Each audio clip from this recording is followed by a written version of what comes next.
अस्सलाम वालेकुम। अच्छा बेटा, कल हमारी डिस्कशन सीएसएफ और केपीआईज पे चल रही थी। सीएसएफ के बारे में हमने जो बात की थी कि इदारा जो ऑब्जेक्टिव्स हासिल करना चाहता है, तो ऑब्जेक्टिव्स हासिल करने के लिए there are certain activity and task which organization must perform successfully in order to achieve the objective. तो ऐसे टास्क ऑब्जेक्टिव्स जिनको परफॉर्म करना ज़रूरी है सक्सेस हासिल करने के लिए, किसी भी ऑब्जेक्टिव में कामयाबी हासिल करने के लिए, हम क्रिटिकल सक्सेस फैक्टर्स कहते हैं। और केपीआई उनका मैयर है। केपीआई हम सक्सेस हासिल करने में किस हद तक कामयाब हुए, हमने एक मकसद हासिल करने के लिए कुछ स्टेप्स आइडेंटिफाई किए थे, हम वो मकसद किस हद तक हासिल कर पाए, वो देखने के लिए हम केपीआई यूज़ करते हैं। ये हमने कुछ एग्जाम्पल से रिलेट भी किया था। सीएसएफ क्या है और उसका केपीआई क्या होगा, सीएसएफ डिफरेंट सेक्टर्स में क्या है, उनका केपीआई क्या हो सकता है। हमें एग्ज़ाम में क्वेश्चन जो आ सकता है वो सीएसएफ डिज़ाइन करने का नहीं आएगा, सीएसएफ आइडेंटिफाई करने का आ सकता है। हमें क्वेश्चन में डाटा दिया जाएगा जिसमें से हमें सीएसएफ और उसके रिलेटेड केपीआईज आइडेंटिफाई करने को कहा जा सकता है। ठीक है, हमें design CSF, I repeat, CSF suggest करना, सीएसएफ डिज़ाइन करना, ये हमारे स्कोप में नहीं रहेगा। हमें सीएसएफ और केपीआईज का फ़र्क पता होना चाहिए। जैसे एक डिफरेंस तो यह है कि सीएसएफ है क्वालिटेटिव, ब्रॉडर, जबकि केपीआई है क्वांटिटेटिव एंड स्पेसिफिक। जहाँ पे नंबर्स आ गए वो केपीआई है, और जहाँ पे जेनेरिक स्टेटमेंट है वो आपका सीएसएफ है। जैसे यहाँ पे provide high quality patient care, ये सीएसएफ है कि हमें पेशेंट केयर में हाई क्वालिटी सर्विस देनी है, और patient satisfaction score should be greater than 85%, ये उसका केपीआई है कि हम किस हद हम कामयाबी कहते हैं जब हमारा सेटिस्फेक्शन रेट 85% प्लस है। इसी तरह increase customer retention rate, customer retention rate बढ़ाओ, कितना बढ़ाओ, केपीआई बता रहा है कस्टमर रिटेंशन रेट 80%, हर 100 में से 80 कस्टमर रिपीट होने चाहिए, ये आपका केपीआई है।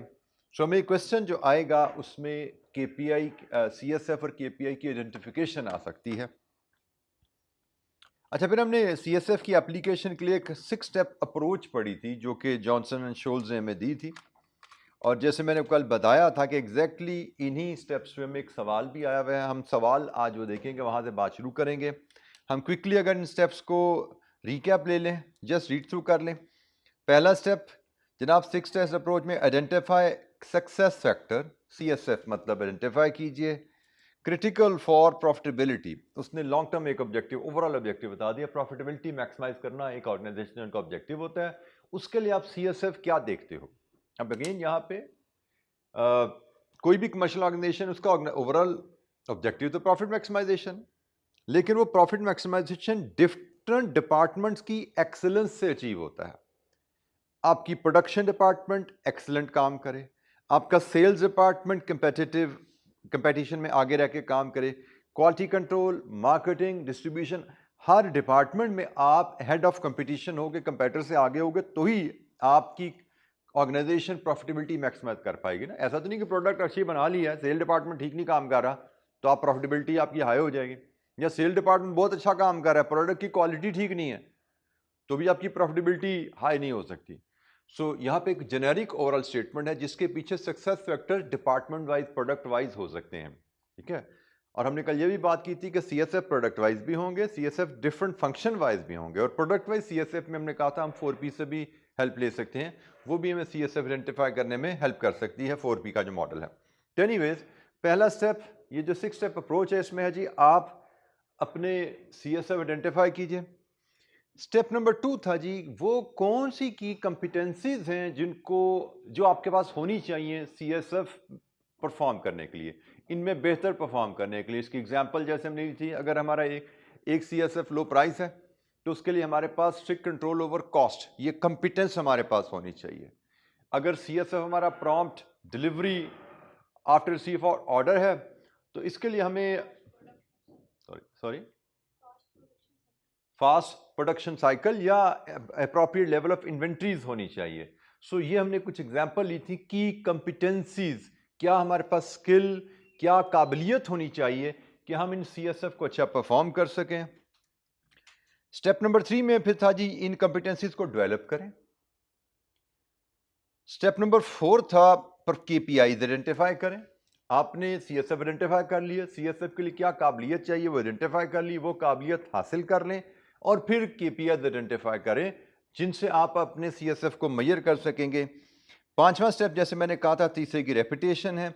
इसमें आपके जो कंपिटेंसीज हैं उनमें किन कंपिटेंसीज पे आपने एम्फेसिस देना है जो कि आपके कंपेटिटिव एज दिलवाने के लिए आपको ज़रूरी हैं। जो ऐसी कंपिटेंसीज इन स्टेप नंबर 3 में जो कंपिटेंसीज आइडेंटिफाई की, इनमें से ऐसी कंपिटेंसीज जो आपके लिए कंपेटिटर के लिए मैच करना मुश्किल हो वो कौन सी हैं, उन पे मैं ज़्यादा तवज्जो देनी चाहिए।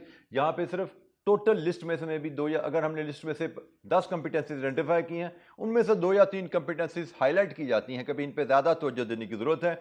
इनमें हमारी स्किल, इनमें हमारी काबिलियत ऐसी होनी चाहिए कि कंपेटिटर हमें मैच करने का सोचे भी ना।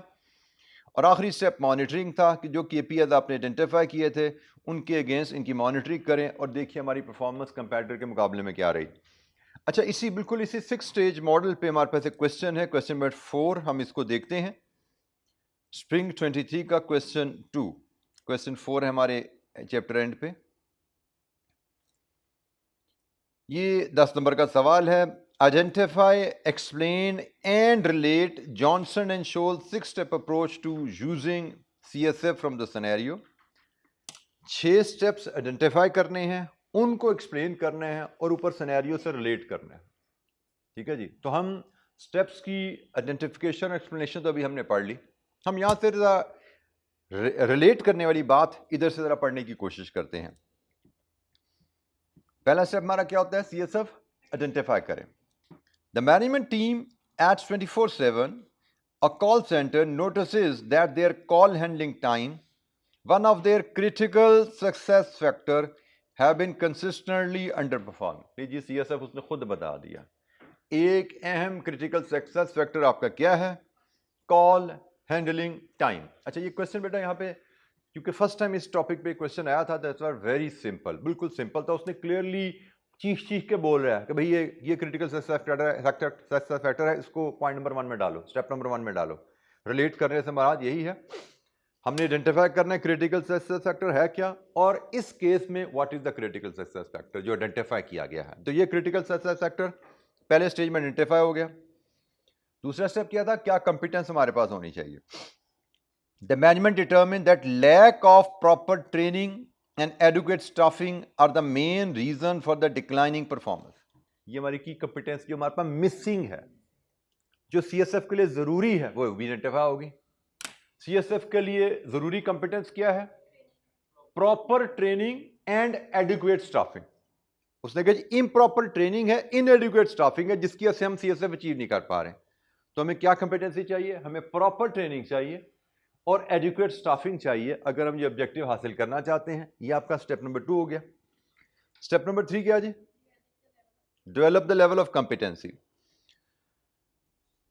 The data shows that the desired call handling time to achieve the competitive advantage is 30 seconds, but the actual call handling time recorded is 45 seconds। ये आपका क्या आ गया जी, ये तो मुझे अगर आपका KPI नहीं आ गया, क्या ख्याल है, ये आपका KPI क्वांटिटेटिव चीज आ गई ना। ये तो थर्ड स्टेप स्किप हो गया, चौथे स्टेप की इंफॉर्मेशन मुझे लग रहा आ गया कि हमें कंपेटिटिव एडवांटेज के लिए 30 सेकंड्स हमें कॉल हैंडलिंग टाइम चाहिए, जबकि करंटली हमारा कॉल हैंडलिंग टाइम 45 है। ये क्वांटिटेटिव है, ये KPI की तरफ जा सकता है। जरा और आगे चलते हैं। Given the importance of the issue, management has hired 3 additional staff and emphasized on setting ambitious training targets to resolve the matter within the next 3 months। ये आपका आ गया obtain competencies। हमने क्या कहा था, step number 1 identify CSF, step number 2 identify critical competencies required to achieve the CSF, step number 3 obtain key competencies। यही था ना जो KPI चौथा था। तो obtain key competencies हमने की कंपेटेंस क्या आइडेंटिफाई की थी, हमारी ट्रेनिंग और एडिक्वेट स्टाफिंग होनी चाहिए। और ये कहानी आ गई कि जी कंपनी ने 3 बंदे एडिशनल स्टाफ हायर कर ली हैं और एम्बिशियस ट्रेनिंग टारगेट सेट कर लिए हैं ताकि हम अपना जो मैटर है वो अगले 3 महीने में रिजॉल्व करें। ये स्टेप नंबर 3 आ गया। मैंने जैसे कहा था ना, ये तो केपीआई की बात लग रही है, क्वांटिटेटिव आ गया ना, तो केपीआई है। स्टेप नंबर 3 यहाँ पे थोड़ा सीक्वेंस हिला। ये आपका स्टेप नंबर 3 आ गया। आपने कैसे की कंपिटेंसीज हासिल की? आपने बंदे भी हायर कर लिए एडिशनल स्टाफ, क्योंकि उस समय प्रॉपर स्टाफिंग चाहिए थी, 3 बंदे हायर किए। आपको ट्रेनिंग चाहिए थी, अपने एम्बिशियस ट्रेनिंग टारगेट सेट किए ताकि मामला हल हो। तो ये तीसरा भी हो गया। केपीआईज के ये इंडस्ट्री स्टैंडर्ड्स हैं। मजीद आगे चलते हैं। The management is closely following the progress of implementing the plan and has recorded a decrease in call handling time to 35 second the first month. For the second month the target is to reduce call handling time to 30 second which will outbeat the competition, and 28 seconds the third month to solidify their position as the market leader in call handling time.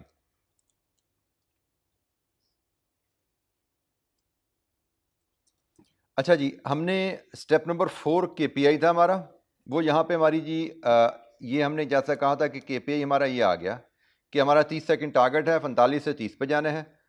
मैं अगर number identify करता जाऊँ, ये जी हमारा step number CSF हो गया था, ये हमारा स्टेप नंबर 2 हो गया था, ये हमारा स्टेप नंबर 3 हो गया, ये हमारा स्टेप नंबर 4 हो गया।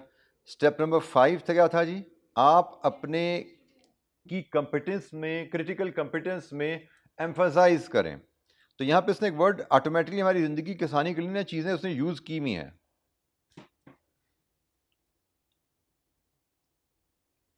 Emphasize on setting ambitious training targets to resolve the matter within next 3 months. की कंपिटेंस था हमारा एडिशनल स्टाफ हायर करना, हमें की कंपिटेंस था हमारी adequate staffing and training, proper staffing and training, ये की कंपिटेंस था। और एम्फसाइज जो स्टेप नंबर 5 में है, एम्बिशियस ट्रेनिंग, ये हमने इसको रिजॉल्व किया। हमने बात की कि भाई ये हमारा वो की कंपिटेंस है जिसमें हमें एम्फसाइज करने की ज़रूरत है। ये 5 है। और 6 के लिए छठा क्या था? मॉनिटरिंग। ये मॉनिटरिंग का क्राइटेरिया आ गया कि आपने जो केपीआई देखा है 30 सेकंड इंडस्ट्री स्टैंडर्ड का, उसको मॉनिटर करो और उसकी मॉनिटरिंग के लिए आपने टारगेट्स जो सेट किए हैं कि 1 महीने में आप 35 सेकंड पे लाओ, 2 महीने 30 सेकंड पे लाओ, ये इंडस्ट्री को मीट कर जाओगे, और उसके बाद तीसरे महीने उसको 28 सेकंड पे ले जाओ, जो कि आपकी position as market leader strong कर देगी। ये जनाब कहानी है। हमने आइडेंटिफिकेशन और एक्सप्लेनेशन की बात पहले कर ली थी, मैंने सिर्फ रिलेट किया केस को। और रिलेट में अगेन 5, जैसे हम कल बात कर रहे थे कि 5 नंबर तो सिर्फ आइडेंटिफिकेशन के हैं। यहाँ पे स्टेप नंबर 1 और call handling time. Step number 2 critical competence क्या है, adequate number staff and their proper training.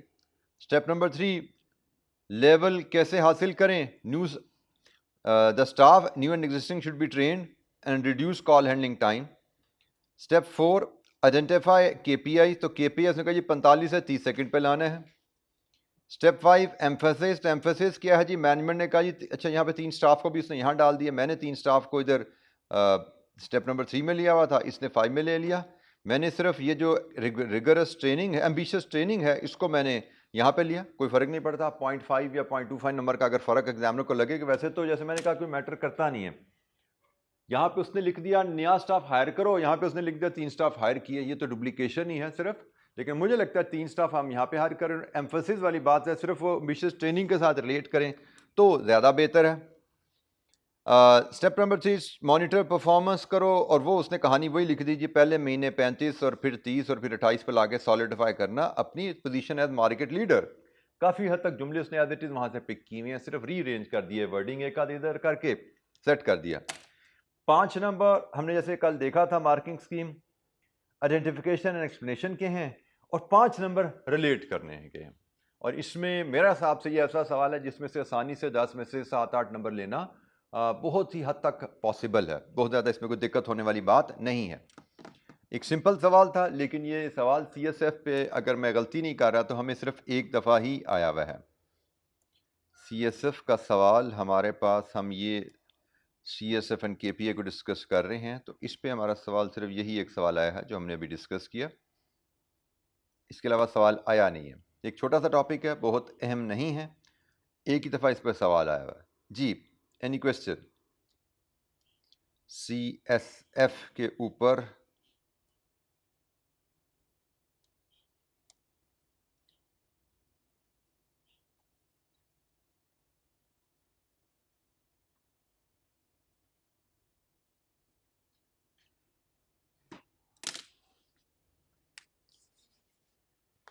अच्छा जी, एक छोटा सा एक और concept, it is benchmarking.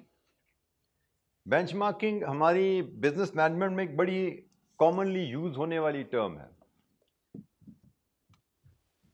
Benchmarking से मुराद है कि किसी स्टैंडर्ड के अगेंस्ट अपनी परफॉर्मेंस को गेज करना। सिंपल अल्फाज में, किसी स्टैंडर्ड के अगेंस्ट अपनी परफॉर्मेंस को गेज करना। परफॉर्मेंस सेल्स डिपार्टमेंट की हो सकती है, परफॉर्मेंस HR की हो सकती है, परफॉर्मेंस प्रोडक्शन की हो सकती है, परफॉर्मेंस फाइनेंस की हो सकती है। और गेज किसी और डाटा के अगेंस्ट, वो इंटरनल भी हो सकता है, एक्सटर्नल भी हो सकता है। मतलब ऑर्गेनाइजेशन की विद इन ऑर्गेनाइजेशन भी कंपैरिजन हो सकता है और आउट ऑफ ऑर्गेनाइजेशन भी कंपैरिजन हो सकता है। मकसद क्या है बेंचमार्किंग का?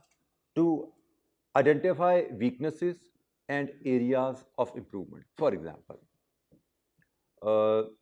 आप एक रेस्टोरेंट बिजनेस चलाते हैं और रेस्टोरेंट बिजनेस में जैसे हमने बात की कि कस्टमर का serving time is critical success factor, कि कस्टमर को, अच्छा यहाँ पे अब CSF भी लिंक हो जाता है कि जैसे थोड़ी देर पहले उसने जिक्र, हमने पिछला सवाल जो कर रहे थे, उसने क्या कहा था, कॉल हैंडलिंग टाइम का स्टैंडर्ड, इंडस्ट्री स्टैंडर्ड शायद 30 सेकंड है, हम 45 सेकंड पे ऑपरेट कर रहे हैं। क्रिटिकल सक्सेस फैक्टर है। साथ ही बेंचमार्किंग कर ली कि इंडस्ट्री में कितने सेकंड चल रहा है, 30 सेकंड, ये बेंचमार्किंग है। स्टैंडर्ड क्या चल रहा है इंडस्ट्री में, हम कहाँ खड़े हैं, 45, इसका मतलब एरिया फॉर इंप्रूवमेंट आ गया। तो बेंचमार्किंग भी यही है कि CSF आइडेंटिफाई करने के लिए और CSF में KPI सेट करने के लिए यू कैन डू बेंचमार्किंग। हमने एरिया आइडेंटिफाई किया, कॉल हैंडलिंग, वहां पे सवाल के लिहाज से 24/7 सवाल के लिहाज से call handling time is critical success factor. इसका KPI कितने सेकंड पे लाना चाहिए, बेंचमार्क कर लो। इंडस्ट्री में देखो क्या चल रहा है, इंडस्ट्री में पता लगा 30 सेकंड चल रहा है, हमने कहा हमारा KPI 30 सेकंड, हमने 30 सेकंड पे अपनी कामयाबी जज करनी। सिमिलरली रेस्टोरेंट में customer order serving time, order लेके उसको डिलीवर करना रेस्टोरेंट में, हमने कहा जी ये हमारा CSF है, क्रिटिकल सक्सेस फैक्टर है, ये टाइम कितना होना चाहिए, बेंचमार्किंग कर लो। देखो मार्केट में हमारे जैसे रेस्टोरेंट जो हैं, हमसे चाइनीज़ रेस्टोरेंट है, तो मार्केट में जो लीडिंग चाइनीज़ रेस्टोरेंट हैं वो कितना टाइम देते हैं, वो टाइम अपना बेंचमार्क टारगेट सेट कर लोगे, हमें भी इस टाइम को मीट करना है या बीट करना है। बेंचमार्किंग में आप अपनी प्रैक्टिसेस को, अपने प्रोसेसेस को कंपेयर करते हो किसी और इदारे से, वो इदारा एक्सटर्नल भी हो सकता है, किसी और डिपार्टमेंट से, वो आपकी ऑर्गेनाइजेशन का इंटरनल डिपार्टमेंट भी हो सकता है। फॉर एग्जांपल, हम सेल्स परफॉर्मेंस की बात करें, हम कस्टमर के कन्वर्जन की बात करें, हम सेल्स ग्रोथ की बात करें, हम चाहें तो अपने कंपेटिटर से कंपैरिजन भी कर सकते हैं, चाहे तो लाहौर डिवीजन का कराची डिवीजन से कंपैरिजन भी कर सकते हैं। हो सकता है ना भी कराची डिवीजन की सेल्स की परफॉर्मेंस कैसी है, हमारी टीम कराची में भी सेल्स कर रही है, लाहौर में भी सेल कर रही है, तो लाहौर की सेल्स की टीम की परफॉर्मेंस कराची की टीम की परफॉर्मेंस से कंपेयर कर लो, दैट इज प्रैक्टिकल। या कंपेटिटर डाटा अवेलेबल है, तो लाहौर की हमारी टीम की परफॉर्मेंस लाहौर में किसी कंपेटिटर की परफॉर्मेंस से कंपेयर कर लो, दैट इज ऑल्सो पॉसिबल। मकसद क्या है कि हमारी टीम कंपेटिटर के मुकाबले में कैसा परफॉर्म कर रही है और क्या यहाँ पे रूम फॉर इंप्रूवमेंट है। ये है जनाब बेंचमार्किंग की कहानी। अब हम मेरा किताब में पढ़ लें क्या लिखा हुआ है benchmarking. It is a process of comparing an organization processes, performance and strategies to industry best practices or competitor. The goal is to identify areas for improvement and adopt superior methods to enhance the performance. ठीक है जी, ये है benchmarking का मकसद कि हमें पता लगे हम किन एरियाज में वीक हैं, किन एरियाज में हमें इंप्रूवमेंट की जरूरत है और फिर वहां पे हम अपनी परफॉर्मेंस को एनहेंस करें। ये है बेंचमार्किंग। बेंचमार्किंग की टाइप्स। बेंचमार्किंग पे हमें कोई सवाल आया नहीं हुआ बेटा अभी तक, हमें कोई MCQ भी आ सकता है और इस पे हमें कोई 3, 4, 5 नंबर का सवाल भी आ सकता है, एक्सप्लेनेशन के स्टाइल में आएगा। ठीक है जी, सिंपल सवाल अगर आया तो आएगा, अभी तक तो सवाल आया नहीं, लेकिन आया तो लगता है कि शायद जिस तरह का टॉपिक है हमें सिंपल सवाल यहाँ पे आ सकता है। बेंचमार्किंग की टाइप्स जनाब, एक इंटरनल बेंचमार्किंग, जैसे मैंने कहा था विद इन ऑर्गेनाइजेशन अगर आप कंपैरिजन करते हो तो ये इंटरनल बेंचमार्किंग कहलाता है. Sales team of Lahore versus sales team of Karachi, this is internal benchmarking. Comparing similar processes, departments or units within the same organization to identify the and share best practices internally.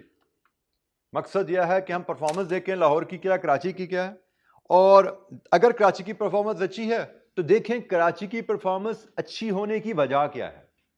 क्या वहां पे team की hiring हमारी competitive है, या team की training पे बहुत ज़्यादा एम्फेसिस है, या प्रमोशन पे वहां पे बहुत ज़्यादा काम होता है. कौन सा CSF है जिसको उन्होंने जोर से पकड़ा हुआ है और अपनी सेल्स की परफॉर्मेंस को बेहतर किया हुआ है. कंपैरिजन में पता लगा वो परफॉर्मेंस अच्छी है. क्यों अच्छी है, जिस वजह से अच्छी है वो वजह लाहौर में पैदा कर लो ताकि लाहौर की परफॉर्मेंस भी अच्छी हो जाए. ठीक है, this is internal benchmarking. Purpose क्या है, टू इंश्योर कंसिस्टेंसी. एक तो ऑर्गेनाइजेशन के डिफरेंट डिविजन्स की में कंसिस्टेंट प्रोसेसेस आ जाए. एक ट्रेनिंग वहां पे महीने में 2 दफा होती है, यहाँ पे महीने में 1 दफा होती है. वहां पे 2 दफा ट्रेनिंग होने से परफॉर्मेंस अच्छी है, यहाँ पे ट्रेनिंग अच्छी ना होने की परफॉर्मेंस ठीक नहीं है. तो भाई इदारा एक है तो ट्रेनिंग्स के मौके भी पॉलिसी भी सेम होनी चाहिए. अगर कराची में 2 दफा तो लाहौर में भी 2 दफा होनी चाहिए. हम कह रहे हैं जी ensure consistency of processes, improve internal processes. जो बेस्ट प्रैक्टिस हैं जहां पे सबसे बेहतर काम हो रहा है वो काम हर जगह रेप्लीकेट किया जाए. Replicate successful practices. Example, a multinational company comparing sales performance between its regional offices to identify high performance strategies. Performance high क्यों हो रही है. ठीक है जी, ये हो गया जी इंटरनल बेंचमार्किंग. फिर है जी operational benchmarking. Operational benchmarking focusing on improving specific operational processes by comparing them to the internal और एक्सटर्नल स्टैंडर्ड्स. इसमें इंटरनल एक्सटर्नल दोनों आ सकते हैं. ऑपरेशनल बेंचमार्किंग हमारा ऑपरेशनली हम अपने इंटरनल डिपार्टमेंट को कंपेयर करें या कंपेटिटर से कंपेयर करें, किस इदारे के किस डिवीजन के ऑपरेशंस बेहतर हैं. इसमें मिसाल एक तो वही हम ले सकते हैं कस्टमर सर्विस टाइम, कि हमारे रेस्टोरेंट में कस्टमर सर्विस टाइम कितना है और साथ वाले रेस्टोरेंट में कस्टमर सर्विस टाइम कितना है. ऑपरेशनल बेंचमार्किंग, ऑपरेशनल बिजनेस के जो ऑपरेशंस हैं उनमें डिफरेंट प्रोसेसेस में उनको कंपेयर करो. या हमारे लाहौर की ब्रांच में सर्विस टाइम कितना है, हमारी कराची की ब्रांच में सर्विस टाइम कितना है. ये भी ऑपरेशनल बेंचमार्किंग है. इंटरनल भी हो सकता है, एक्सटर्नल भी हो सकता है. मजीद हम प्रोडक्शन करते हैं, हम ये मार्कर बनाते हैं, हम ये मार्कर बना रहे हैं. प्रोडक्शन टाइम, हमारी फैक्ट्री एक मार्कर कितनी टाइम में बनाती है, हमारे कंपैटिटर की फैक्ट्री एक मार्कर कितने टाइम में बनाती है. ये ऑपरेशनल बेंचमार्किंग है. क्योंकि टाइम ज़्यादा का मतलब कॉस्ट ज़्यादा है ना, बिजली ज़्यादा लगेगी, वर्कर का टाइम ज़्यादा लगेगा. तो मे भी हमें पता लगे हमारी मशीन एक मार्कर 10 मिनट में बनाती है, कंपैटिटर की 7 मिनट में बनाती है. इसका मतलब वहाँ पे मशीनरी का बिजली भी कम लग रही है, लेबर का टाइम भी कम लग रहा है. शायद they are using better technology, latest technology machine. तो एक पता लग गया भाई हम ऑपरेशनली इनएफिशिएंट है as compare to competitor. So area for improvement आ गया कि हमें इसकी तरफ तवज्जो देनी चाहिए. पर्पस क्या जी, to identify inefficiencies and optimize function like supply chain, production, customer service. Customer service में वो हम जो सर्विंग टाइम कह रहे हैं, प्रोडक्शन में मैंने टेक्नोलॉजी का जिक्र कर दिया. हमें पता लग जाए हम किस एरिया में पीछे हैं कंपैटिटर से या अपने इंटरनल किसी और डिवीजन से. उस ऑपरेशनल एफिशिएंसी को, वो प्रोडक्शन की है, वो कस्टमर सर्विस की है, वो सप्लाई चेन मैनेजमेंट की है, उसको बेहतर किया जाए. ऑपरेशन से रिलेटेड चीज़ें. A manufacturing firm benchmarks its production line efficiency against industry standards to reduce waste and downtime. इसमें वेस्टेज भी आ सकती है. वेस्टेज कितने परसेंट होती है, हमारा वेस्टेज कितने परसेंट है, कंपैटिटर का वेस्टेज कितने परसेंट है इनपुट का. ये भी एक ऑपरेशनल एफिशिएंसी को गेज करने का तरीका है. कंपेटिटिव बेंचमार्किंग, जैसे कि नाम से जाहिर है कंपैटिटर से बेंचमार्किंग करो. और कौन से कंपैटिटर से, जिससे आपका इंटेंस कंपटीशन है. आपको याद है ना, कंपटीशन हमें पढ़ा था इंटेंस भी होता है. स्ट्रेटेजिक ग्रुप पे, with in strategic group intense competition होता है. आउट ऑफ स्ट्रेटेजिक, एक स्ट्रेटेजिक ग्रुप का दूसरे स्ट्रेटेजिक ग्रुप से नॉर्मल कंपटीशन होता है. तो कंपेटिटिव बेंचमार्किंग में हम बेंचमार्किंग करते हैं अपने डिफरेंट प्रोसेसेस को, स्ट्रेटेजीज को, किसके साथ, डायरेक्ट कंपेटिटर के साथ, जिससे हमारा इंटेंस कंपटीशन है. डायरेक्ट का मतलब यहाँ पे इंटेंस समझ लीजिएगा, अगर आप डायरेक्ट की जगह इंटेंस भी लिख दें तो कोई हर्ज नहीं है, बल्कि ज़्यादा बेहतर है. Comparing processes, performance, products or services against direct competitor. Purpose to understand your organization position in the market and identify strengths and weaknesses relative to competitor. कंपैटिटर के मुकाबले में हमारे पास क्या स्ट्रेंथ है, क्या वीकनेसेस हैं, वीकनेसेस को दूर किया जाए और स्ट्रेंथ्स को फ्यूचर में कैपिटलाइज किया जाए. Restaurant its pricing, menu variety, customer satisfaction rating compare to a rival chain in the same market. अच्छा, इसमें एक चैलेंज कंपैटिटिव बेंचमार्किंग में आता है. हम यहाँ पे लिख रहे हैं ना कि भाई कस्टमर कंपैटिटर की इंफॉर्मेशन लो जिसमें प्राइसिंग है, मेन्यू है, कस्टमर सेटिस्फेक्शन रेटिंग है और उसको कंपेयर करो अपने वैल्यूज़ के साथ. कंपैटिटिव बेंचमार्किंग में एट टाइम हमें चैलेंज आता है कंपैटिटर का डाटा ऑब्टेन करने में, लेकिन हम कंपैटिटर का डाटा वो तो ज़रूर हासिल कर सकते हैं जो पब्लिकली अवेलेबल है. जैसे हम अगर फाइनेंशियल परफॉर्मेंस को बेंचमार्क करना चाहते हैं तो अगर कंपैटिटर हमारा लिस्टेड है तो उसकी फाइनेंशियल स्टेटमेंट पब्लिकली अवेलेबल होती है, दैट कैन बी ऑब्टेन्ड. अगर अनलिस्टेड है तो उसका फाइनेंशियल डाटा हम हासिल नहीं कर सकते without the permission and willingness of the competitor. तो there may be certain limitations competitive benchmarking में, कंपैटिटर का डाटा हासिल करना मुश्किल होगा. कस्टमर की फीडबैक क्या है रेस्टोरेंट बिजनेस में? यूजुअली रेस्टोरेंट बिजनेस तो इंटरनल सर्वे करते हैं, कस्टमर जब आता है तो उससे कार्ड फिल कराते हैं और उसका इंटरनल रिकॉर्ड रखते हैं. वो मुझसे तो कंपैटिटर शेयर नहीं करेगा कि उसके कंपैटिटर की रेटिंग क्या है, वो तो मैं नहीं ले सकता. लेकिन फी ज़माना टेक्नोलॉजी की वजह से हमें पता है कि गूगल पे भी रेटिंग आ रही होती है रेस्टोरेंट्स की, वहाँ पे भी 4 स्टार 4.5 स्टार. कस्टमर की एक ये भी हैबिट डेवलप हुई भी है कि कस्टमर किसी रेस्टोरेंट को विजिट करते हैं तो उसको गूगल पे या पता नहीं कहाँ जो भी उनके पेजेस होते हैं वेब पेज पे अपने रिव्यूज़ दे देते हैं. तो भाई हम कस्टमर की कंपैटिटर की इंटरनल फीडबैक तो नहीं ले सकते, लेकिन जो वेब पे अवेलेबल है जो बेसिकली रखी जाती है इसलिए कि कस्टमर वहाँ से देख के एवेल्यूएशन कर सकें किसी भी बिजनेस की परफॉर्मेंस. आप भी जैसे हम भी कभी रेस्टोरेंट जाना हो तो बच्चे यही करते हैं जी इसकी रेटिंग, कोई नई जगह जाना होगा जो ऐसे कोई नया नाम आया सामने कि इसकी रेटिंग देख लेते हैं क्या, अगर रेटिंग और रिव्यूज़ अच्छे हैं तो हम चले जाएंगे, नहीं तो नहीं. सर्विंग टाइम देखना है तो उसके लिए आप मॉक एक्सरसाइज कर सकते हो. खुद कस्टमर में खुद कंपैटिटर के रेस्टोरेंट में एज कस्टमर चले जाओ, खुद रिकॉर्ड कर लो कि उनका सर्विंग टाइम कितना है, एक दफ़ा जाओ, दो दफ़ा जाओ, उनका सर्विंग टाइम देखो कितना है, वहाँ से ले सकते हैं. तो कंपैटिटिव बेंचमार्किंग में कंपैटिटर का डाटा हासिल करना मे बी चैलेंज. कुछ जगह लिमिटेशंस हो सकती हैं, कुछ जगह रिस्ट्रिक्शंस होती हैं, और तो हमें जहाँ जहाँ से डाटा अवेलेबल है हमें आइडिया होना चाहिए कि हम कहाँ से डाटा ले सकते हैं और उसको फिर हम यूज़ करें कंपैटिटिव बेंचमार्किंग में. आखिरी बेंचमार्किंग है जी कस्टमर बेंचमार्किंग. कस्टमर बेंचमार्किंग में देखा जाता है जी your performance to customer expectation और परसेप्शन, कि हमारा कस्टमर हमसे चाहता क्या है और हम किस हद तक कस्टमर की को सेटिस्फाई कर पा रहे हैं. अपनी सर्विस स्टैंडर्ड्स को कस्टमर की एक्सपेक्टेशन स्टैंडर्ड से कंपेयर करना, this is called customer benchmarking.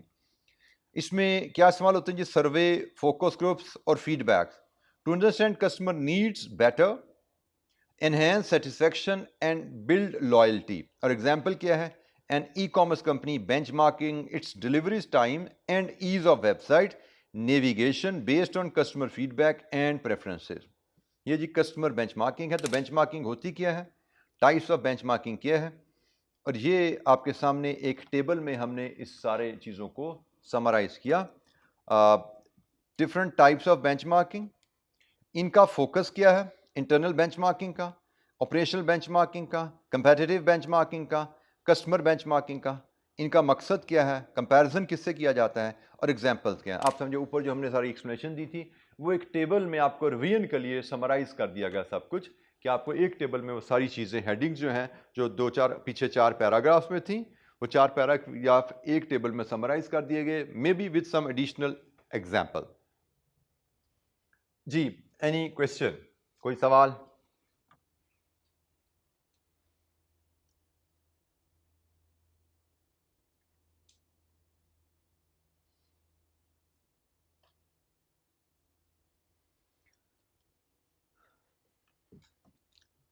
अच्छा जी, फ़िलहाल डिस्कशन अभी हमारा टाइम ख़त्म हो रहा है, डिस्कशन को हम यहाँ पे रोकते हैं. लेकिन ठीक है, इंटरनल बेंचमार्किंग, ये 4 हमने एस्पेक्ट्स आइडेंटिफाई किए हैं हर टाइप को देखने के लिए। Focus, purpose, comparison and example. बड़ी सिंपल जो बातें हमने की उनको समराइज वे में टेबल में डाल दिया गया है। इंटरनल बेंचमार्किंग जैसे विद इन ऑर्गेनाइजेशन कंपैरिजन है।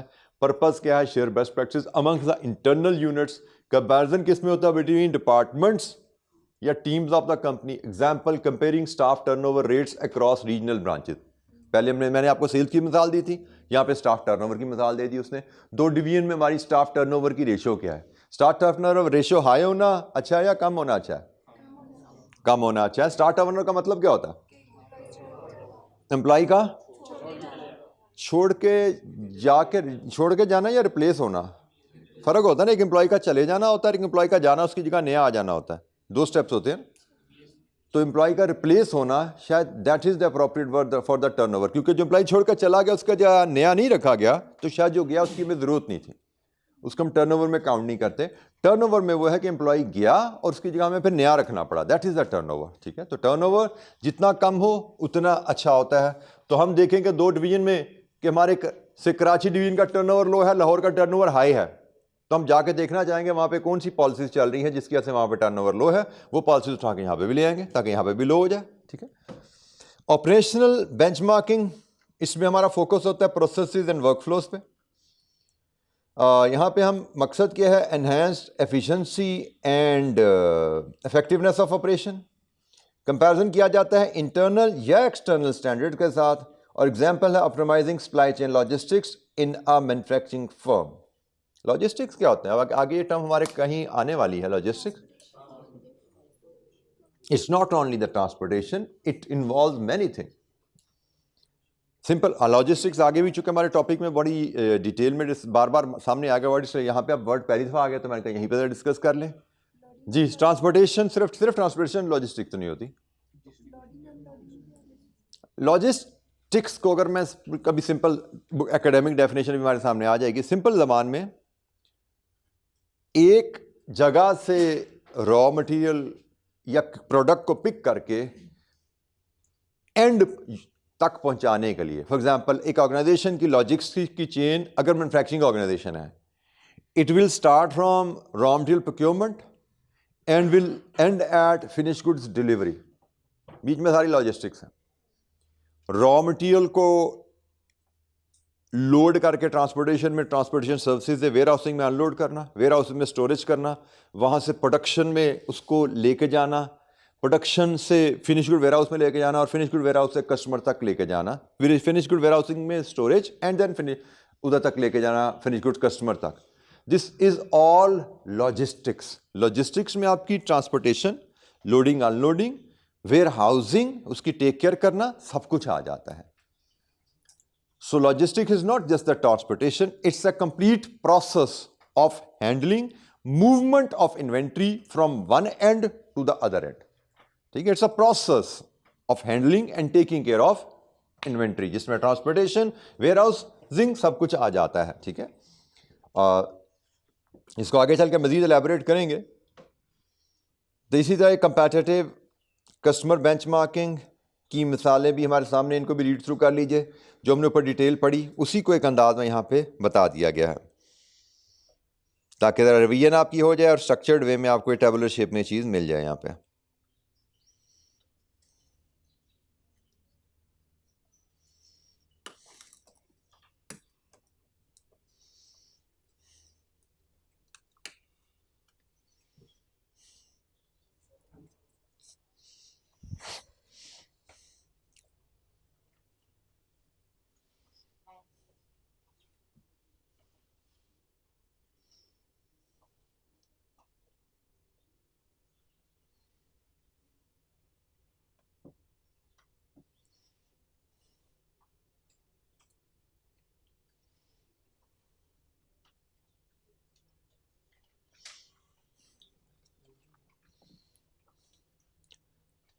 अच्छा, ये बेंचमार्किंग प्रोसेस के रेफरेंस से बड़ी ब्रीफ, वैसे तो हमने ऊपर पढ़ लिया। अगर बेंचमार्किंग के ऊपर हमें नोट या ब्रीफली डिस्क्राइब एक्सप्लेन बेंचमार्किंग है तो क्या लिखना है वो हमने कर लिया। इसमें मैंने आपको कहा जो सिंपल क्वेश्चन ही आएगा, अप्लाइड क्वेश्चन इसमें नहीं होता। बेंचमार्किंग प्रोसेस पे भी एक छोटी सी बात की जा सकती है। किताब में तो शायद आपके अवेलेबल नहीं है, लेकिन मुझे लगा कि शायद इस पर भी हमें ब्रीफली बात कर लेनी चाहिए कि बेंचमार्किंग कैसे परफॉर्म की जाती है। किसी ऑर्गेनाइजेशन ने बेंचमार्किंग करनी है तो what should be the process. There are different steps, उसमें डिवाइड कर दिया गया है इस प्रोसेस को। पहला स्टेप है आइडेंटिफाई एरियाज ऑफ बेंचमार्किंग। हमने क्या कहा, बेंचमार्किंग क्यों की जाती है? फॉर इंप्रूवमेंट इन परफॉर्मेंस, अपनी परफॉर्मेंस को वीक एरिया आइडेंटिफाई करके उनमें परफॉर्मेंस को इंप्रूव करने के लिए। तो पहला स्टेप है एरिया ऑफ बेंचमार्क आइडेंटिफाई करो कि किस एरिया में आप अपनी परफॉर्मेंस को इंप्रूव करना चाहते हो। आपको क्या लगता है कि किस एरिया में परफॉर्मेंस आपकी अप टू द मार्क नहीं है? वो आपकी प्रोडक्ट क्वालिटी है, वो आपकी प्रोडक्शन टेक्नोलॉजी है, वो आपकी सप्लाई चेन लॉजिस्टिक्स है, वो आपकी कस्टमर सर्विस है। क्या एरिया है जिसमें आप, या वो एचआर की प्रैक्टिसेस हैं आपकी, ठीक है? क्या एरियाज हैं जिनमें आपको लगता है आपको बेंचमार्क करना चाहिए? बेंचमार्क ऑर्गेनाइजेशन के सिलेक्टेड एस्पेक्ट्स को किया जाएगा। पूरी ऑर्गेनाइजेशन को बेंचमार्क करना, उसके हर फंक्शन को बेंचमार्क करना मे नॉट बी नेसेसरी। आप इसको इस तरह कह सकते हो कि थ्रेशोल्ड कंपिटेंस तो हमारे पास होती है, वो तो बेसिक्स है। हमने तो बेंचमार्किंग करनी है अपनी परफॉर्मेंस को इन्हेंस करने के लिए, अपने कंपैटिटर से आगे निकलने के लिए, उन पे कंपैटिटिव एज लेने के लिए। तो कंपैटिटिव एज लेने के लिए जो कंपिटेंसीज चाहिए हमें, जो एरियाज हैं कोर, हम उन पे फोकस करेंगे। हम कोर एरियाज जो हैं उन पे फोकस करेंगे। तो सबसे पहले हमें आइडेंटिफाई करना है एरियाज जिनको हमें बेंचमार्क करना है। बेंचमार्क करने के लिए जैसे एग्जांपल ली, focus on critical processes, functions और KPIs. Critical processes, functions, KPIs, वो सारा जाके वही सीएसएफ से थोड़ा सा उसने लिंक कर दिया। क्रिटिकल सक्सेस फैक्टर्स की आप बेंचमार्किंग करना चाहोगे। हर एस्पेक्ट की benchmarking may not be necessary, may not be fruitful, क्योंकि benchmarking is a process which will cost an organization. एक ऑर्गेनाइजेशन ने एक प्रोसेस रन करना है, कंपैरिजन करने हैं, स्टडी करनी है, डाटा गैदर करने हैं, उस पर इदारे के रिसोर्सेज लगने हैं। रिसोर्सेज वहाँ लगाए जाए जहाँ पे रिसोर्सेज लगाने का हमें फ़ायदा है, तो वो क्रिटिकल फैक्टर्स होंगे। तो identify areas, select benchmarking partners. Benchmarking करनी किसके साथ है? हमने सेल्स की बेंचमार्किंग पर सर्विसेज करनी किसके साथ है? क्या हमने इंटरनल बेंचमार्किंग करनी है या हमने एक्सटर्नल करनी है? एक्सटर्नल करनी है तो कंपैटिटर से करनी है या आउटसाइड इंडस्ट्री किसी और बेस्ट प्रैक्टिस से करनी है? कंपैटिटर से करनी है तो किस ऑर्गेनाइजेशन से करनी है? सिलेक्ट द पार्टनर, किसके साथ आपने बेंचमार्किंग करनी है। वो इंटरनल है, कंपैटिटर है, इंडस्ट्री लीडर है, एटसेट्रा। डेटा कलेक्शन, ये सबसे चैलेंजिंग काम होता है, स्पेशली जब आप एक्सटर्नल बेंचमार्किंग के लिए निकलते हो। इंटरनल बेंचमार्किंग तो वो इशू नहीं है। आपने लाहौर डिवीजन कराची डिवीजन को कंपेयर करना है तो दोनों आप ही के डिवीजन है, दोनों का डाटा गैदर करना, कंपेयर करना कंप्यूटर में डाल के और डिसीजन लेना बड़ा आसान है। लेकिन जब आप एक्सटर्नल बेंचमार्किंग में जाते हो, स्पेशली कंपैटिटर बेंचमार्किंग में जाते हो, तो कंपैटिटर का डाटा कहाँ से मिलेगा आपको? आप उनसे मांग नहीं सकते, मांगोगे तो शर्मिंदगी के अलावा कुछ मिलना नहीं है वहाँ से। वो क्यों देंगे आपको internal confidential data when they know के उनका डाटा इस्तेमाल करके आप एज लेने की कोशिश करोगे, आप अपनी परफॉर्मेंस एनहेंस करने की कोशिश करोगे, तो कंपैटिटर आपको परफॉर्मेंस एनहेंसमेंट में सपोर्ट क्यों करेगा? तो डोंट थिंक अबाउट इट कि वो सपोर्ट मिलने वाली है। तो data collection is the challenge, क्योंकि डाटा कलेक्ट किए बगैर आप गैप एनालिसिस नहीं कर सकते।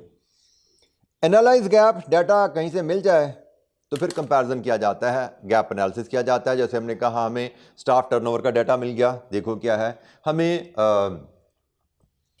रेवेन्यू पर पर्सन का डाटा मिल गया, कंपैरिजन कर लो भाई, सेल्स टीम रेवेन्यू पर सेल्स पर्सन क्या है, वहां से डाटा कर लो। आपको प्रोडक्शन टाइम पर यूनिट क्या चल रहा है जी कंपैटिटर के पास, हमारे पास देख लो। वेस्टेज क्या चल रही है कंपैटिटर के पास, हमारे पास देख लो। एनालाइज करो डाटा, और उस डाटा को एनालाइज करके you can set goals and develop strategies. आपको गैप पता लगेंगे और गैप्स को रिमूव करने के लिए आप गोल सेट करो, स्ट्रेटजीज बनाओ, create action plan to close the performance gap. Gap को क्लोज करने के लिए आप सेलेक्ट करो कि आपको क्या करना है। फॉर एग्जांपल, आपको पता लगा कि हमारा labour time per unit 45 minute है, कंपैटिटर का लेबर टाइम पर यूनिट से 40 मिनट है। तो गोल सेट करो कि उनका 40 है तो हमने तो 38 पर लाना है भाई, और स्ट्रेटजी बनाओ उसके लिए। किस तरह लाना है? ट्रेनिंग के थ्रू, मशीन टेक्नोलॉजी शायद बेहतर करने की ज़रूरत है। ठीक है, यही बात हमने उधर भी पढ़ी थी ना पीछे, अभी क्या पढ़े थे हम CSF में, कि जी एनालिसिस करो, देखो इंडस्ट्री KPIs मैंने बात की थी कि हमारा कॉल टाइम 45 मिनट है, कंप्यूटर का 45 सेकंड है, कंप्यूटर का 30 सेकंड है, इसको रिड्यूस करना है कैसे? एडिशनल स्टाफ हायर करो, ट्रेनिंग करो। ये वही बात आ गई दोबारा, कुछ चीज़ें क्योंकि इंटरनल चीज़ें हैं ना, परफॉर्मेंस एनहांसमेंट की चीज़ें हैं, कंपेटिटिव एज लेने की चीज़ें हैं, तो आज आके उन्हीं के गिर्द घूम रही हैं। सिर्फ देखने का अंदाज फ़र्क है, कोई नीली ऐनक लगा के देख लेता है, कोई लाल ऐनक लगा के देख रहा है, कोई पीली ऐनक लगा के देख रहा है, तो उससे ज़रा रंग बदल रहे हैं। बातें सारी लगभग उसी के इर्द गिर्द घूम रही हैं। कंपेटिटिव एज लेने के लिए बेहतरी लानी है तो कैसे किया जाए? हेडिंग्स बदल जाती हैं, लेकिन अल्टीमेटली अंडरलाइंग मैसेज तकरीबन वही है।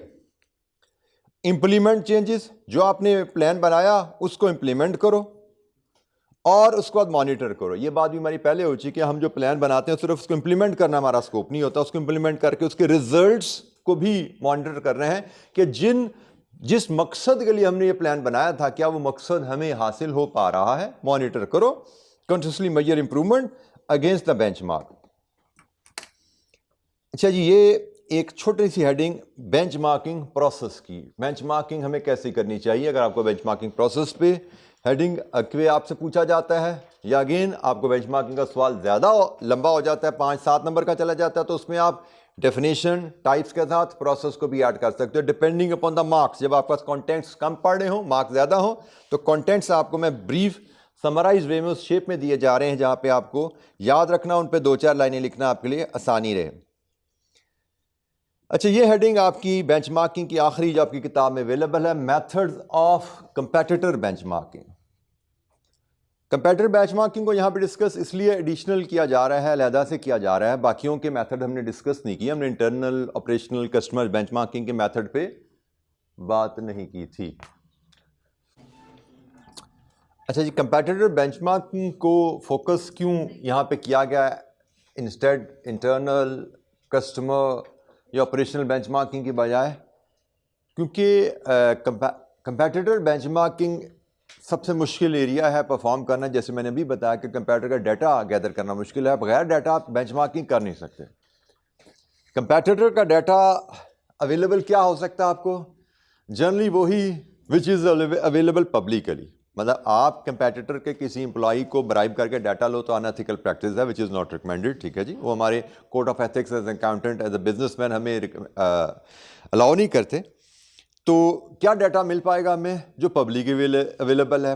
और पब्लिकली अवेलेबल डाटा कहाँ से मिलेगा? कुछ कंपनीज का डाटा मिल सकता है, से टेक्सटाइल मिल्स का डाटा मिल सकता है all Pakistan textile mills association के साथ। उनकी कोई मैंडेटरी रिक्वायरमेंट होती है, अपना कुछ सर्टन डाटा वो एप्टमा को देते हैं और एप्टमा उनको पब्लिश करती है, वहाँ से कुछ डाटा हमें मिल सकता है। इसी तरह शुगर इंडस्ट्री का डाटा हमें मिल सकता है, कोई शुगर मिल्स एसोसिएशन है उनका कोई डाटा, उनका कोई मैगजीन निकलता है, उससे कुछ मिल सकता है। इसके अलावा फाइनेंशियल स्टेटमेंट हमें मिल सकती हैं, लेकिन सिर्फ लिस्टेड कंपनीज की, लिस्टेड कंपनीज की। प्राइवेट कंपनी की वो भी नहीं मिलेंगी। एओपीज हैं जो, उनका तो नहीं मिलेगा हमें ना फाइनेंशियल स्टेटमेंट। प्राइवेट कंपनी की फाइनेंशियल स्टेटमेंट पब्लिक डॉक्यूमेंट नहीं होता, लेकिन लिस्टेड कंपनी की फाइनेंशियल स्टेटमेंट पब्लिक डॉक्यूमेंट है। सो सोर्सेज ऑफ कंपेटिटिव डाटा बड़े लिमिटेड होते हैं, बड़ी मुश्किल से कंपेटिटिव डाटा मिल पाता है। इसलिए हम देख रहे हैं यहाँ पे हमारे सिलेबस में एक हेडिंग ये शामिल की गई है कि हम कंपेटिटर बेंचमार्किंग किस तरह से कर सकते हैं। तो सोर्सेज ऑफ डाटा मैंने बता दिए, उन सोर्सेज से डाटा मिले उसको लेके हम कंपेटिटर बेंचमार्किंग कर सकते हैं। ठीक है जी, उसके सिंपली बड़ी ब्रीफ सी हेडिंग है जी, study financial statement. Financial statement अगर आपका कंपेटिटर लिस्टेड है, उसकी फाइनेंशियल स्टेटमेंट आपको मिल गई, उनकी फाइनेंशियल स्टेटमेंट स्टडी कीजिए और उसकी परफॉर्मेंस को अपनी परफॉर्मेंस से कंपेयर कर लीजिए। उनकी प्रॉफिटेबिलिटी क्या, आपकी प्रॉफिटेबिलिटी क्या, उनकी फाइनेंशियल रेशियोज को अपनी रेशियो से कंपेयर कर लो। रेशियो एनालिसिस पढ़ा है आप लोगों ने, ठीक है ना?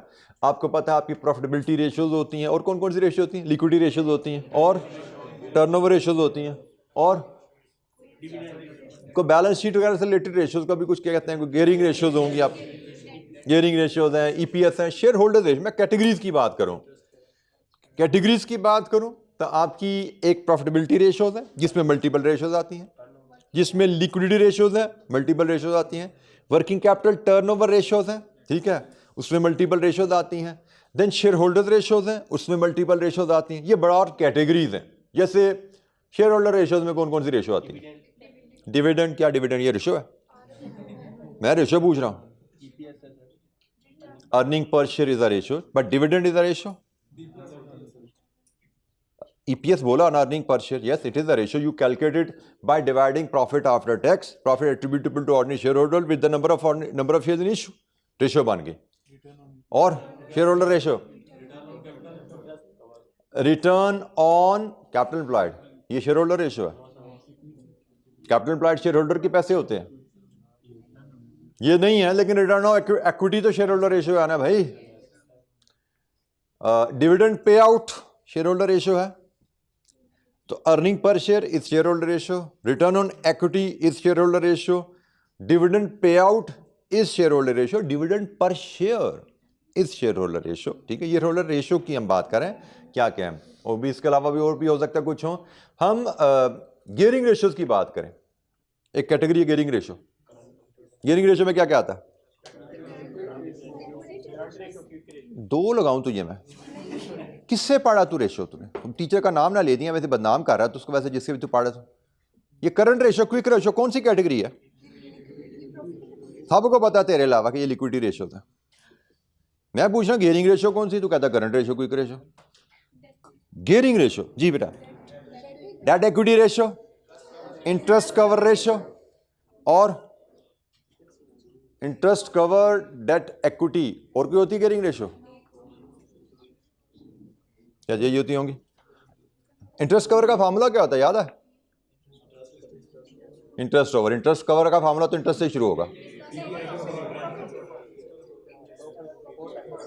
Profit before interest and tax over interest. आपसे ज्यादा काउंटिंग तो मुझे आती है भाई। आइडेंटिफाई, अच्छा जी, हमने कहा जी compare financial ratios, different ratios को कंपेयर कीजिए और वहां से आपको पता लगेगा कि आपकी परफॉर्मेंस किन एरियाज में कंपैरेटर से अच्छी है, बुरी है, और क्या ट्रेंड चल रहा है। आइडेंटिफाई डिफरेंसेस ढूंढिए, उनकी स्ट्रैटेजीज बनाइए, जैसे हमने बात की थी।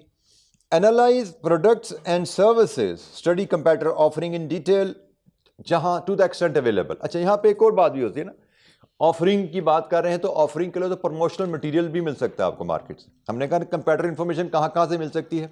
एक तो मैंने कहा आपको एसोसिएशन डाटा से मिल सकती है, पब्लिश फाइनेंशियल स्टेटमेंट से मिल सकती है, लेकिन यहाँ पे ऑफरिंग की बात है, डील्स की बात है, तो ये इंफॉर्मेशन तो आपको पब्लिकली अवेलेबल डाटा होता है ना। जैसे मैकडोनल्ड को डील निकालता है, KFC को डील निकालता है, वो तो बैनर लगाते हैं बड़े बड़े, फेसबुक पे पोस्ट चलाते हैं बड़ी बड़ी, ठीक है ना, पैसे लगाते हैं लोगों को बताने के लिए। तो ये भी कंपैरेटर डाटा ना KFC के लिए, कि भाई क्या KFC के लिए पता लगा मैकडोनल्ड की क्या डील चल रही है, वो अपनी प्राइसेस किस तरह मैनेज कर रहे हैं, अपना मेन्यू किस तरह मैनेज कर रहे हैं, अपनी सर्विसेज को कैसे लेके चल रहे हैं, बंडल ऑफर क्या ला रहे हैं। तो कंपैरेटर इंफॉर्मेशन आपको मिल रही है यहाँ से। Analyse product services, for example buy their products, test them in the lab for quality और टेक्निकल एनालिसिस। ये भी एक बड़ी बेंचमार्किंग का तरीका होता है।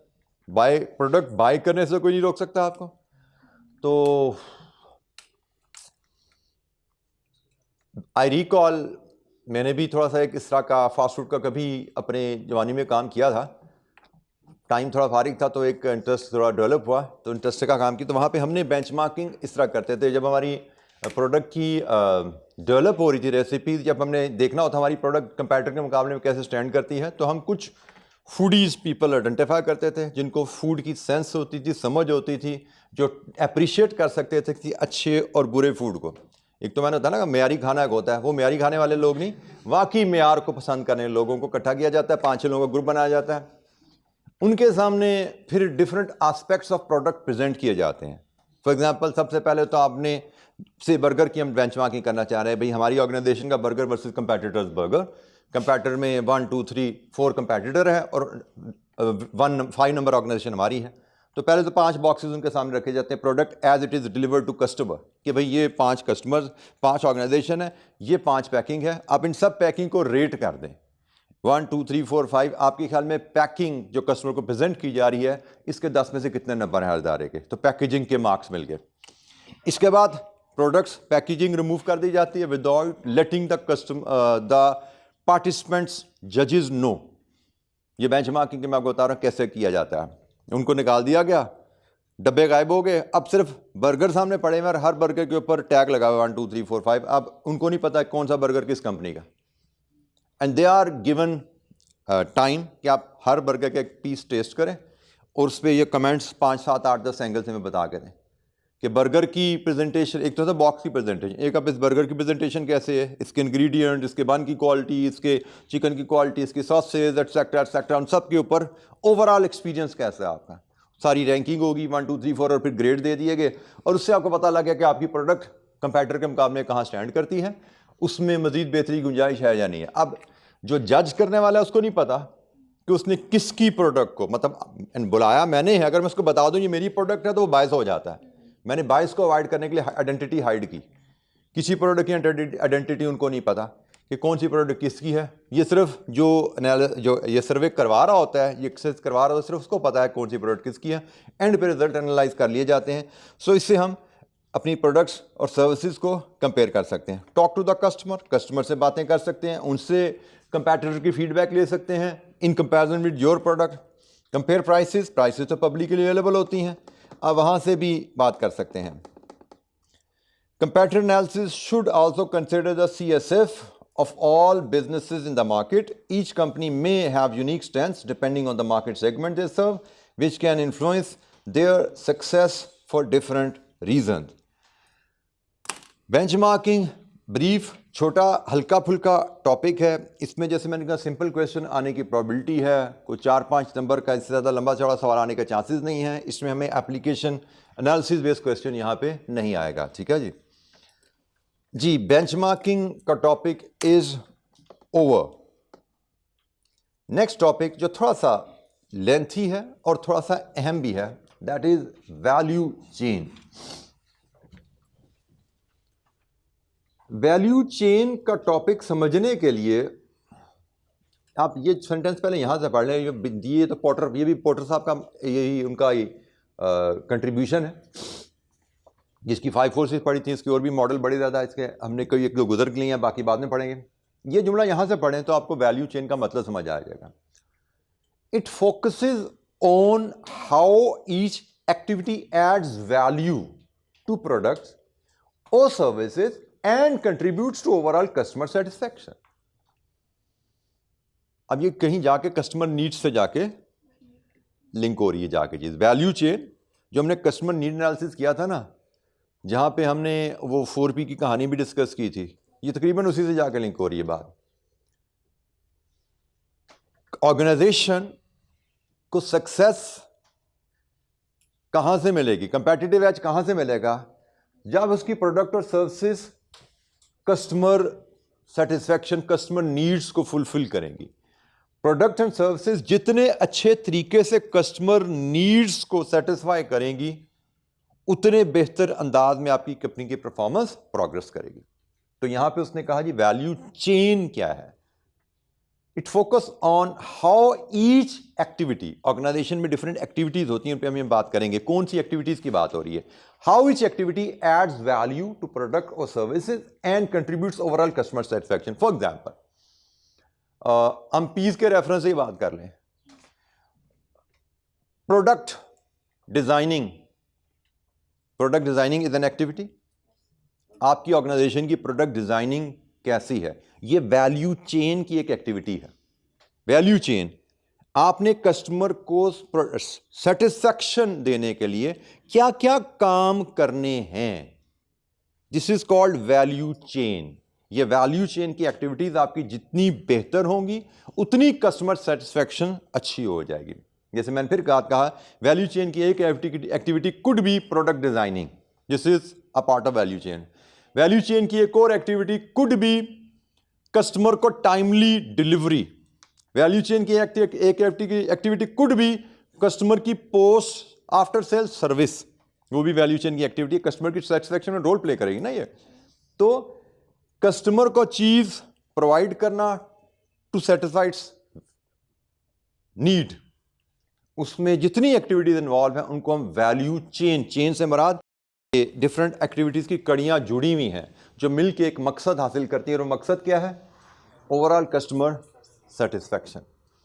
अब ये इसकी डेफिनेशन, तो मैंने आपको सिर्फ उसको आप समझे स्कोप थोड़ा सा बता दिया। डेफिनेशन अगर एकेडमिक देखनी है, एग्जामिनर के डेफिनेशन बताओ, तो value chain is a series of steps और activities a business performs to deliver a product और service to its customer starting from input procurement and ending with after sale service.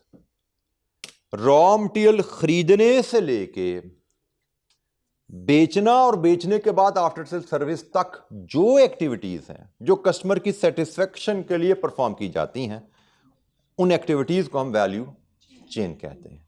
Chain of activities है basically, ठीक है। Value chain क्या है? It is a series of steps, it is a series of steps और activities. Value chain is series of steps और activities जो कि business perform करेगा, कहां से? रॉ मटेरियल प्रोक्योरमेंट से लेके finish goods delivery and after sale service तक। मतलब रॉ मटेरियल प्रोक्योरमेंट, उसके बाद प्रोडक्ट की उसकी प्रोडक्शन, उसकी स्टोरेज, उसकी डिलीवरी और आफ्टर सेल सर्विस तक। या इस सारे प्रोसेस में जो जो काम इदारा करता है वो सारे आपके वैल्यू चेन के हिस्से हैं। अच्छा, वैल्यू चेन के कंपोनेंट्स के दो बड़े हिस्से हैं। ये जी इनकी primary activity,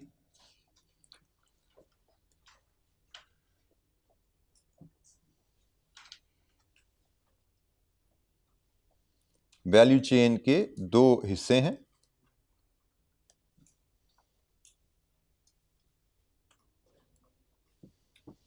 primary activities and support activities.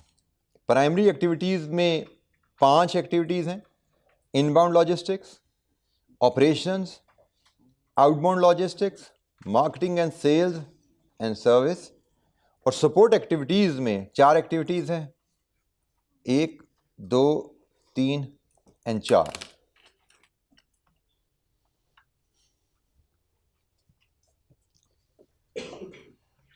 आपकी value chain definition and value chain के components. Value chain components, value chain series of activities के 2 हिस्से: प्राइमरी एक्टिविटीज, सपोर्ट एक्टिविटी। क्योंकि हमने वैल्यू चेन को एक्टिविटीज कह दिया ना, तो हमने कहा जी इसके 2 हिस्से हैं: primary activities, support activities. Primary activities क्या है? Directly involve in the creation, delivery and after sale service of a product and service. ये सारे काम प्रोडक्ट की creation, delivery and after sale service से रिलेटेड है। इनको समझना बड़ा, लॉजिस्टिक का मतलब मैं वर्ड मैंने आपको इसलिए समझा दिया था पहले, बल्कि इसको पहले लॉजिस्टिक के वर्ड फिर पढ़ लें। ये एकेडमिक डेफिनेशन लॉजिस्टिक की, ये पैराग्राफ मैंने इसलिए डाल दिया यहाँ पे, इसको पढ़ लीजिए, फिर हम उन टर्म्स को बड़ी आसानी से समझ जाएंगे। ये लॉजिस्टिक की ब्रॉडर टर्म है। कंप्लीट मीनिंग ऑफ लॉजिस्टिक्स क्या मुराद है?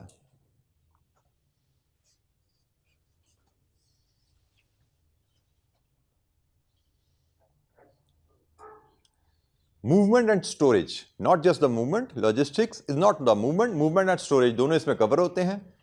और it's a process of planning, implementing and managing efficient and effective movement and storage of the goods from the point of origin to the point of consumption. अगर production organization की बात करो तो raw material जहां से बन रहा है वहां से उठाना और फिनिश गुड्स कस्टमर तक पहुंचाना, इस सारे प्रोसेस के दरमियान मूवमेंट और स्टोरेज को इफेक्टिवली एंड एफिशिएंटली मैनेज करना, this is logistics. So raw material को उठाना रॉ मटेरियल सप्लायर से और फिनिश गुड्स में कन्वर्ट करके कस्टमर तक पहुंचाना, इस दौरान गुड्स की मूवमेंट और स्टोरेज को मैनेज करना efficiently and effectively, this is called logistics. इसको मजीद उसने कहा it involve integration of various function. इसमें मुख्तलिफ फंक्शन मिलते हैं। कौन कौन से मिलते हैं? Transportation, warehousing, inventory management and distribution. ये सारे फंक्शन आपके लॉजिस्टिक्स के हिस्सा में आते हैं। लॉजिस्टिक में ट्रांसपोर्टेशन भी है, लॉजिस्टिक में वेयर हाउसिंग में है, लॉजिस्टिक में इन्वेंट्री मैनेजमेंट भी है, लॉजिस्टिक में डिस्ट्रीब्यूशन भी है। ये सारे आपके लॉजिस्टिक्स के फंक्शन हैं। इन सब को मिलाएं तो लॉजिस्टिक्स की एक ओवरऑल प्रोसेस यह टर्म बनता है। अच्छा जी, अब हम दोबारा आ जाए यहाँ पे। हमने कहा जी वैल्यू चेन डिफरेंट एक्टिविटीज़ हैं जिनकी मदद से हम कस्टमर की सेटिस्फेक्शन को अचीव करने की कोशिश करते हैं। Value chain series of activities हैं जिनके दो हिस्से हैं, primary and support. Primary activities वो एक्टिविटी हैं जो प्राइमरली गुड्स को बनाने में और कस्टमर को डिलीवर करने में और आफ्टर सेल सर्विस में परफॉर्म की जाती हैं। वो एक्टिविटीज़ जो गुड बनाने, कस्टमर को प्रोवाइड करने और कस्टमर को आफ्टर सेल सर्विस देने में जो एक्टिविटीज़ आती हैं उनको हम प्राइमरी एक्टिविटीज़ कहते हैं। अब जरा देख लो यहां पे, इनबाउंड लॉजिस्टिक्स।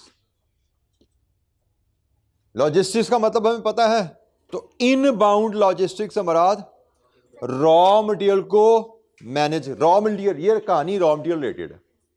इनबाउंड मतलब अपनी ऑर्गेनाइजेशन में आने वाली लॉजिस्टिक्स चीजें, उन चीजों की लॉजिस्टिक्स। इनबाउंड लॉजिस्टिक्स से मुराद ऑर्गेनाइजेशन में आने वाली चीजों की लॉजिस्टिक्स, और वो होता है रॉ मटेरियल। ये रॉ मटेरियल है, उसकी लॉजिस्टिक्स की बात हो रही है। ये ऑपरेशन, ऑपरेशन से मुराद प्रोडक्शन है, रॉ मटेरियल को फिनिश गुड्स में कन्वर्ट करने का प्रोसेस कर लिखते जाओ। ये रॉ मटेरियल की इनवर्ड मूवमेंट है, ये आपकी प्रोडक्शन है। ये आउटबाउंड लॉजिस्टिक्स, यहां पे रॉ मटेरियल फिनिश गुड में कन्वर्ट हो गया ना, अब ये फिनिश गुड की कस्टमर को डिस्ट्रीब्यूशन, उसकी लॉजिस्टिक्स है, उसकी वेयर हाउसिंग, उसकी ट्रांसपोर्टेशन, ये उसकी लॉजिस्टिक्स की बात हो रही है। मार्केटिंग एंड सेल्स, कस्टमर को प्रमोशन करना चीज़ों की, उनकी बात हो रही है। और ये सर्विस से मुराद आफ्टर सेल सर्विस है, सर्विस से मुराद आफ्टर सेल सर्विस है। ये प्राइमरी एक्टिविटीज़ हैं जो कि हमें वैल्यू चेन में परफॉर्म करनी है। ये कस्टमर, ये गुड्स की क्रिएशन, डिलीवरी और आफ्टर सेल सर्विस से रिलेट करती हैं। अच्छा, इस इन पे मजीद अभी मैंने बेसिक बिल्कुल तारुफी डिस्कशन की, इन पे मजीद बात करेंगे, डिस्कस करेंगे, स्पोर्ट एक्टिविटी भी बात करेंगे इंशाल्लाह कल। जी जामिन बेटा आप इधर आए। वेडनेसडे को टेस्ट आ रहा है हमारा। टेस्ट आखिरी किस चीज़ का हुआ था भाई? क्वार्टर 5 फोर्सेस तो बड़ा पुराना हो गया, उसके बाद हम बहुत कुछ पढ़ चुके हैं। हम चैप्टर 8 में क्वार्टर 5 फोर्स के आगे क्या पढ़ चुके हैं? हमने BCG पढ़ा, BCG प्रोडक्ट लाइफ साइकिल, ये तो चैप्टर 7 से SWOT। तो मुझे लगता है अभी फिलहाल ये 3 ही कर लें, या चैप्टर 7 के, चैप्टर 8 का टेस्ट नेक्स्ट वीक ले लेंगे हम, ठीक है। BCG, product life cycle and SWOT, ये 3 चीज़ें हैं, इन पे आप टेस्ट बना लीजिए कमिंग वीक का, ठीक है। ओके बेटा, थैंक यू वेरी मच। बाकी इंशाल्लाह मिलेंगे कल, बात करेंगे। अस्सलाम वालेकुम।